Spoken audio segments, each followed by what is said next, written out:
It's Emily T. Gale, and I'm out at the Mitsubishi Electric Championship at Hualalai, season opening event for the PGA Tour Champions.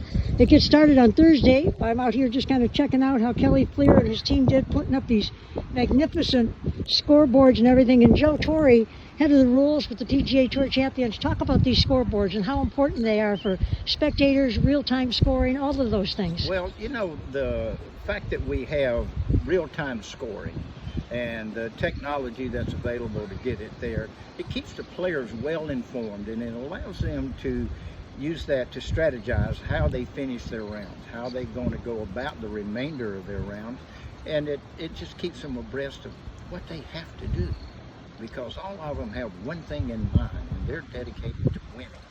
These guys are competitors, and they've been playing against these other guys since they were 13 years old, and the only thing that makes them happy is to beat them. Yeah, and they have a lot of fun doing it. Oh, they out do here on have the a Champions lot of Tour. fun They're doing good it. with the spectators, and what I love about the scoreboards is there's so much information that they put out on them.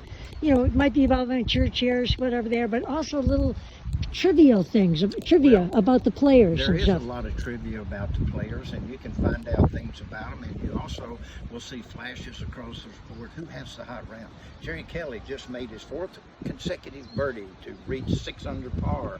Whatever it is, there's little flashes that keep everybody involved and interested in the round that's in progress. And isn't it great how we've watched it grow and the amount of spectators that come out here and wrap around this 18th green as they come up the last 8? It is just awesome, and I'm just thinking about next year when great possibility that Tiger will be playing in this event.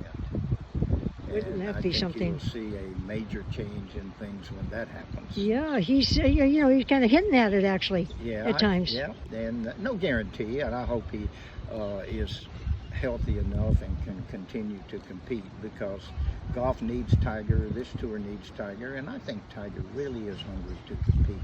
That man has been a competitor his whole life, and I'm sure he misses it.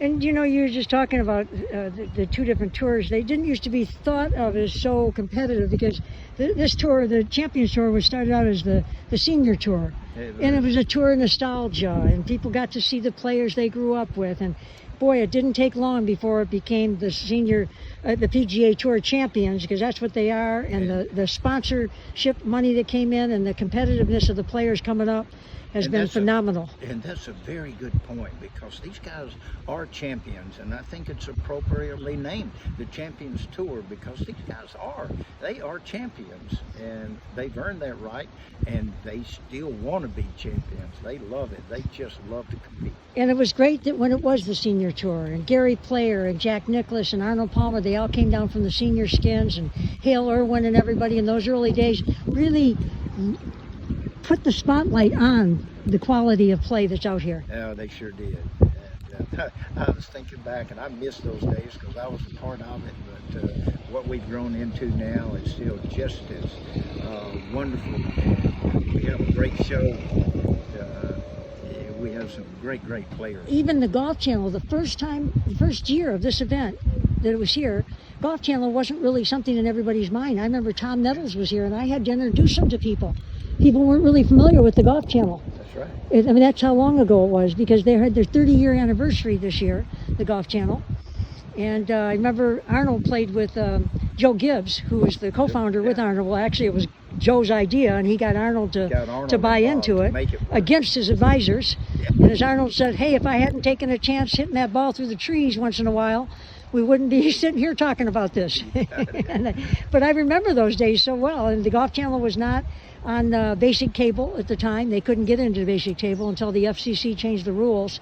So they really struggled that first year. And people were like, well, what? There were a few years there, and I had people telling me, say, I want you to be careful, be cautious, because that Golf Channel thing, it may not go anywhere.